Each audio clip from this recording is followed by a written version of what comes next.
As a vision softly creeping, lifted thinking I was leaving, and the vision that was planted in my brain, still in me, in the sound of sleep. Bonjour à toutes et à tous, je suis Boussaïd Iman, présidente de la délégation ITX Luxembourg. Je tiens d'abord à remercier chaleureusement toutes celles et ceux qui sont présents aujourd'hui, les sections syndicales de l'OGBL et du LCGB, les collègues des autres départements et délégations, les membres du GIF, ainsi que les salariés venus d'autres secteurs pour nous soutenir. Votre présence montre que la solidarité, ça compte encore et que c'est ensemble qu'on est plus fort.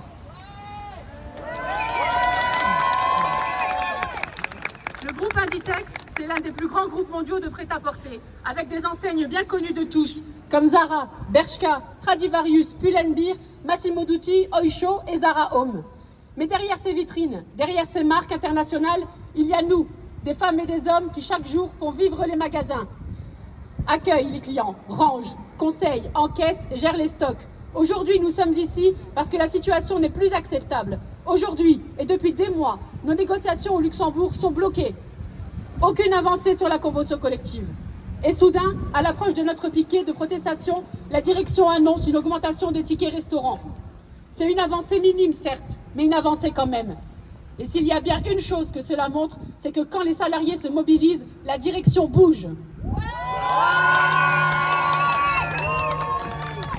Mais soyons clairs, ce petit pas ne répond pas à nos revendications. Il ne règle ni le fond du problème, ni les véritables enjeux que nous portons. Des salaires justes, des conditions dignes et du respect.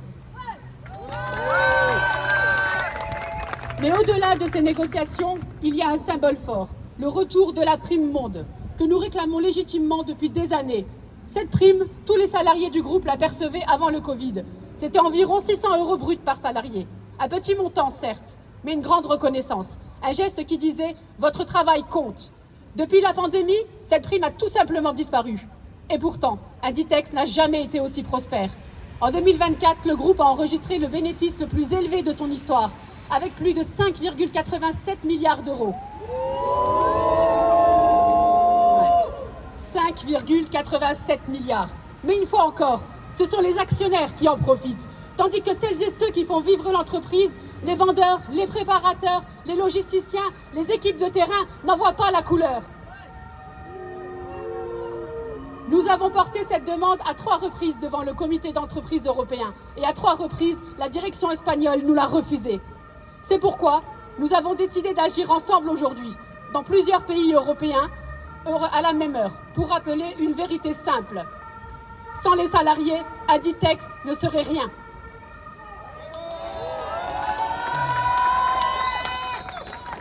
Cette mobilisation n'est pas isolée. Elle s'inscrit dans un mouvement international coordonné porté par des délégations d'Inditex en Europe, en France, en Belgique, en Espagne, en Italie, en Allemagne et au Portugal. Partout, les revendications sont les mêmes. Respect, reconnaissance, salaire digne, conditions justes. Et il faut dire que notre secteur, le textile et le commerce en général, est un secteur très féminisé, avec beaucoup de temps partiel subi, des salaires bas et des vies morcelées entre travail et vie privée. Pourtant, ce sont ces femmes, ces salariés qui tiennent les magasins à bout de bras. Elles méritent respect et considération, pas de mépris et ni de l'indifférence. Aujourd'hui, nous ne demandons pas de privilèges, nous demandons justice et équité. Nous demandons à partager le fruit du succès que nous bâtissons ensemble chaque jour. Nous demandons à être reconnus pour ce que nous sommes, les forces vives qui font tourner Inditex. Et pour revenir plus en détail sur la situation et le contexte des négociations, je laisse maintenant la parole à Pauline Merson, secrétaire centrale de l'OGBL. Merci.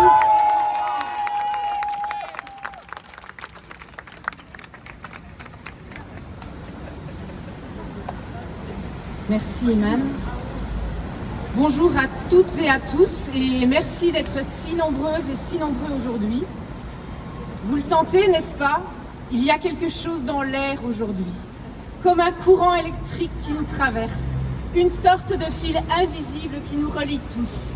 Ce fil, c'est la solidarité, l'union internationale.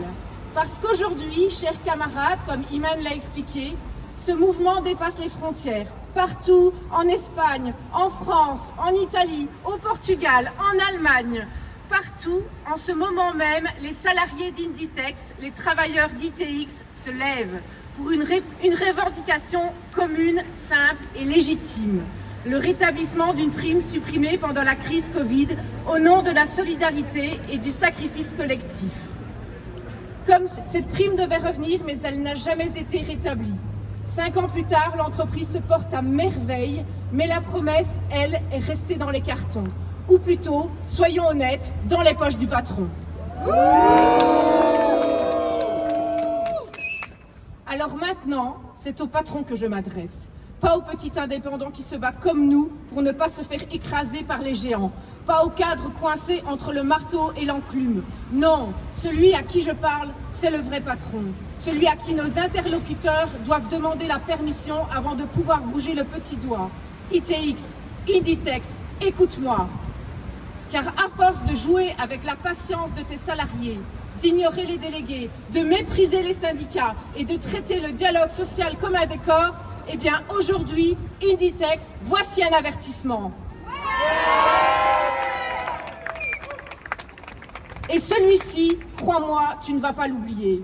D'habitude, c'est l'employeur qui met les avertissements pour punir, pour mettre la pression, mais cette fois, c'est nous. Et celui-là, il ne se rangera pas dans un dossier RH. Celui-là, il va résonner en Europe et surtout ici, au Luxembourg. Parce qu'ici, chers camarades, c'est la même histoire, le même mépris qu'à l'international. Depuis plus d'1 an, on négocie une amélioration de la convention collective. 1 an de travail, 1 an d'efforts. Et qu'a-t-on obtenu? Rien, nada, 1 an à perdre notre temps et celui des salariés. Mais ces derniers jours, il y a eu un mouvement, comme Iman l'a expliqué. Les lignes ont bougé et nous sommes fiers de vous annoncer que rien qu'à l'annonce de notre action de ce jour, l'employeur a déjà commencé à céder. Nous avons réussi à obtenir l'augmentation des chèques repas.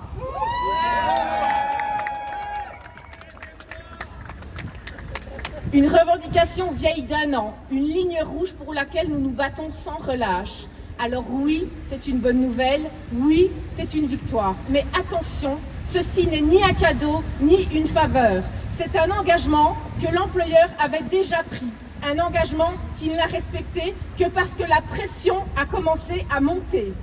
Car si l'employeur a déclaré forfait sur un point, avant même que notre action ait lieu, ce n'est certainement pas pour nos beaux yeux, encore moins par bonté.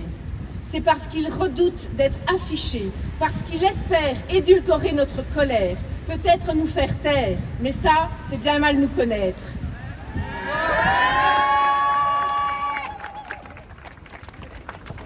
Alors oui, on a obtenu l'amélioration des tickets restaurants, mais je voudrais quand même expliquer notre parcours du combattant pour en arriver là.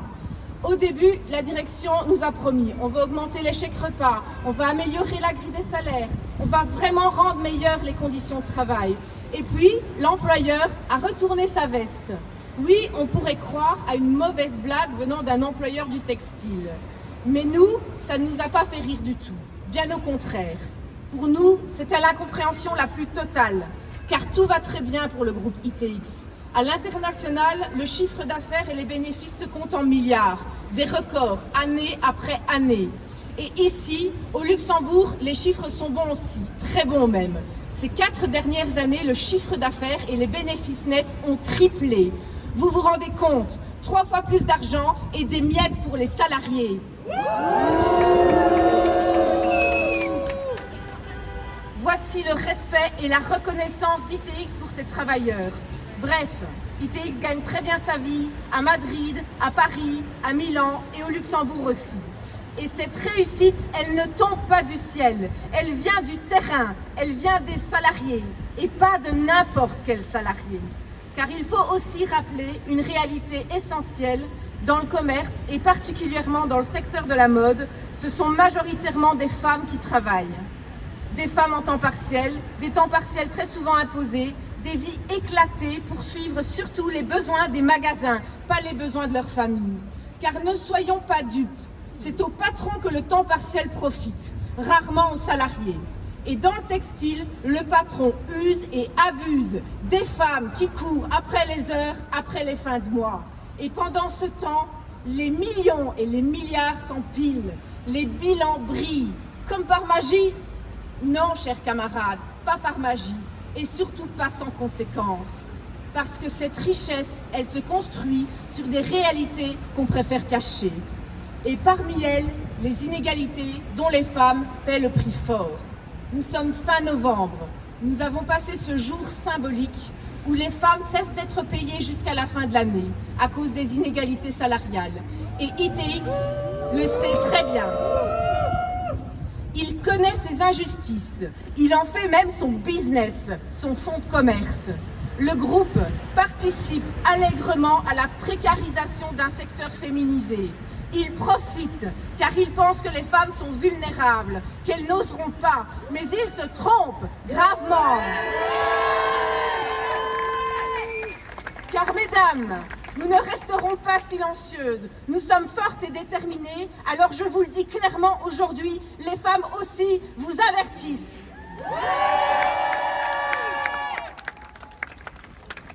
Ces femmes, ces hommes aussi, attendaient depuis 1 an qu'au moins une seule de leurs revendications soit prise au sérieux. Des négociations bâclées par l'employeur, 10 minutes expédiées en fin de séance, comme si parler du sort des salariés n'avait aucun intérêt. Alors oui, on a voulu rappeler au patron l'importance de ces salariés. On l'assume pleinement. On a dit maintenant, ça suffit.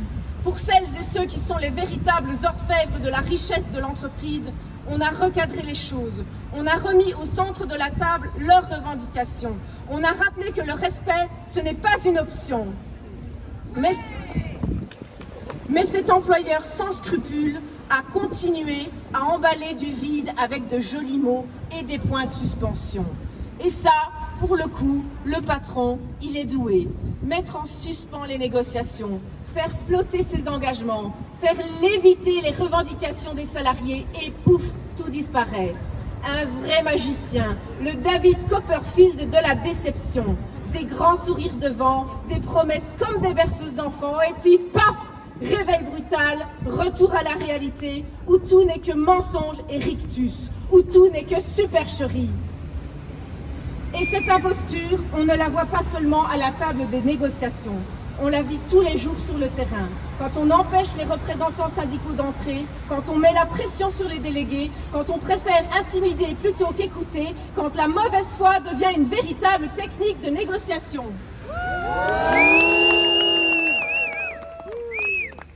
Voilà la réalité du respect version ITX. Et si un trophée existait dans la catégorie pire employeur, ITX décrocherait haut la main celui du pire négociateur, celui du champion de l'entubage social. Mais attention, cette récompense n'a rien à voir avec un prix d'honneur. C'est une médaille de la honte. Honte à toi, ITX. Et je dois dire que ce semblant de dialogue nous donne une étrange sensation de déjà-vu. Parce que notre gouvernement n'a rien envié à cet employeur. Lui aussi, il mériterait son trophée du pire gouvernement. Un gouvernement qui parle de concertation mais qui décide seul. Oui, car oui, souvenez-vous, quand le gouvernement choisit d'entamer encore davantage les conditions de travail des salariés du commerce, en élargissant les heures d'ouverture du secteur, sans écouter ni les salariés, ni les syndicats, il agit exactement comme ITX. Il simule, il ignore, il impose. Même logique, même imposture. Qu'on soit à la tête d'une multinationale ou dans un ministère, le message est le même. Cause toujours, tu m'intéresses. Mais si nous parlons, c'est bien pour être écoutés et aujourd'hui, là aussi, nous vous avertissons. Ceci est une mise en garde contre toute nouvelle dégradation des conditions de travail des salariés du commerce. Parce que vous l'aurez remarqué, il n'y a parmi nous pas énormément de salariés du commerce. Pourquoi? Pas par choix, ça c'est sûr, mais parce que même si la loi ne leur interdit pas d'exprimer leurs droits, en pratique, leurs horaires toujours plus éclatés les en empêchent. Ils n'ont même plus la possibilité de s'exprimer. Pas parce qu'ils ne veulent pas, mais parce qu'ils en sont empêchés par leurs conditions de travail, par un système qui use, qui isole, qui écrase toujours plus. Et aujourd'hui, c'est le Black Friday, pur produit de ce système, de notre système d'ultra-consommation. Parce qu'il ne faut pas oublier qu'en même temps qu'on pousse certains à ultra-consommer, on pousse d'autres à ultra-fonctionner. Parce que pendant qu'ils comptent leurs profits, nous, on compte nos heures. Pendant qu'ils fêtent leurs records, nous, on fait le deuil du respect et de notre temps de vie. Aujourd'hui, c'est leur Black Friday, mais pour nous, c'est un vendredi noir. Le vendredi noir du dialogue social, le vendredi noir de nos conditions de travail, le vendredi noir de notre temps de vie. Regardez autour de vous, nous sommes tous habillés en noir. Ce n'est pas un hasard, c'est le signe de ce que nous vivons, un véritable deuil, une tragédie sociale. Alors je le répète une dernière fois, ce ne sont pas des paroles en l'air, c'est un avertissement, une mise en garde. Avant de passer la parole à mon collègue et allié du LCGB, Benjamin Griselin, je vous propose maintenant de marquer ensemble quelques minutes de silence. Un silence pour ramener l'humain au centre dans cette course frénétique qu'est le Black Friday, notre vendredi noir. Un silence pour enterrer symboliquement le dialogue social exécuté froidement par les méthodes du gouvernement et du patronat. Un silence pour rappeler que les salariés du commerce ne sont pas des marchandises, ni des pions, encore moins des variables d'ajustement. Un silence pour celles et ceux qui ne peuvent pas être parmi nous aujourd'hui, les salariés derrière une caisse, dans un stock, sur le terrain, qui triment, sans réelle reconnaissance pendant que d'autres encaissent des profits. Un silence pour les femmes, pour les salariés d'ITX, ici et ailleurs, pour toutes celles et ceux qu'on ne voit pas, mais sans qui rien ne tient. Ce silence, c'est notre hommage, c'est notre acte de résistance, c'est notre manière de rendre visible l'invisible, c'est notre silence avant la tempête. Merci. Bonjour à toutes et à tous, salariés d'ITX, délégués du personnel, collègues de l'OGPL, LCGB, la presse, merci d'être parmi nous aujourd'hui. Si nous sommes ici, ce n'est pas par plaisir. Nous sommes ici parce que la direction ITX Luxembourg nous y oblige. Parce qu'après plus d'un an de négociations, après des promesses, des engagements et des discussions qui n'ont mené à rien, nous faisons face à un mur de mépris et d'arrogance.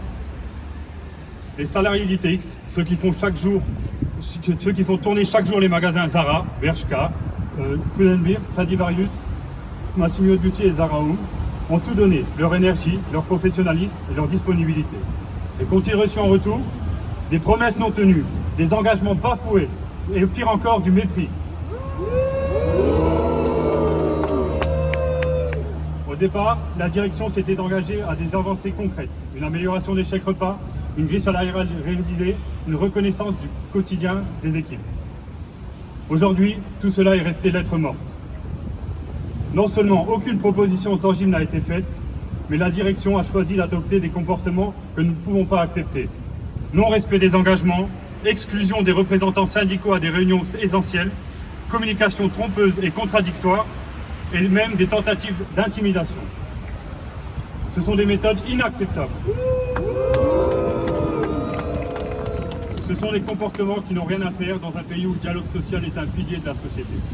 Et qu'on soit clair, ce genre d'attitude ne fait pas reculer le mouvement syndical. Au contraire, cela renforce notre détermination, notre cohésion et notre unité. Nous savons tous ici ce que représente le travail dans le commerce. Des horaires décalés, des week-ends sacrifiés, des journées debout, un sourire constant malgré la fatigue. Ce sont des métiers exigeants, parfois épuisants, mais essentiels. Sans les salariés du commerce, rien ne tourne. Pas de vitrine, pas de vente, pas de chiffre d'affaires. Et pourtant, trop souvent, le commerce est synonyme de précarité. Des contrats instables, des salaires bas, des pressions constantes, des conditions de travail dégradées. Alors aujourd'hui, à travers ce piquet, nous disons haut et fort, le respect du travail dans le commerce, ce n'est pas négociable. Le respect des salariés, ce n'est pas une faveur, c'est un droit. Nous demandons simplement la reconnaissance de la valeur réelle de ce travail. Parce que chaque caisse ouverte, chaque rayon rangé, chaque client satisfait, c'est le fruit du professionnalisme de ces femmes et de ces hommes. Et ce que nous revendiquons aujourd'hui, ce n'est pas un privilège, c'est la justice sociale. Face à cette situation, l'union fait la force des syndicats OGBL et LCGB, parce qu'il n'y a pas de place pour la division quand on se bat pour la dignité. Parce que nous savons que c'est ensemble que nous sommes forts. Le front syndical commun, c'est notre meilleure arme. Face à des directions qui essayent de semer la confusion, face à des employeurs qui pensent pouvoir jouer la montre, face à un système qui croit que les salariés vont se lasser. Non, nous ne lâcherons pas. Nous ne reculerons pas. Et nous ne laisserons personne piétiner les droits des salariés ou des syndicats. Chaque tentative d'exclusion ou de pression ne fait que nous souder davantage. Chaque refus de dialogue renforce notre détermination. Et chaque attaque contre nos délégués est une attaque contre l'ensemble des salariés. Aujourd'hui, ce piquet, OGBL, LCGB parle d'une seule voix. Et cette voix, c'est celle de la solidarité, celle de la dignité, celle de la justice sociale.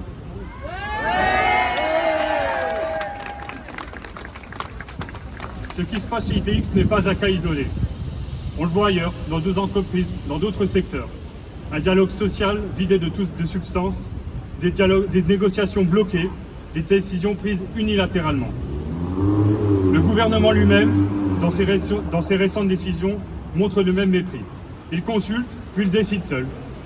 Il parle de modernisation, mais derrière ces mots, c'est plus de flexibilité, plus de précarité, et moins de respect pour la vie personnelle et familiale des salariés. Nous disons assez. Assez de ce pseudo-dialogue où tout est décidé d'avance. Assez de cette logique où la rentabilité passe avant les gens. Assez de ces discours qui veulent nous faire croire que le progrès, c'est travailler plus pour gagner moins. Le vrai progrès, c'est d'avoir du temps pour vivre. C'est d'avoir un salaire digne. C'est de pouvoir partir à la retraite avec fierté après une vie de travail. C'est d'être écouté, respecté et reconnu. L'OGBL et le LCGB ensemble l'ont déjà prouvé. Quand nous sommes unis, nous obtenons des résultats. La mobilisation du 28 juin dernier, qui rassemblait plus de 25 000 personnes, a obligé le gouvernement à revoir sa copie. Mais ce n'est qu'un début, parce que les attaques contre notre modèle social continuent, et parce que la seule force capable d'y résister, c'est la mobilisation collective. Ici, chez ITX, ce piquet n'est pas une fin en soi. C'est un signal fort, un avertissement clair envoyé à la direction. Les salariés ne se laisseront plus mépriser. Nous voulons une vraie convention collective, des engagements respectés, un dialogue social digne de ce nom. Et nous irons jusqu'au bout pour l'obtenir.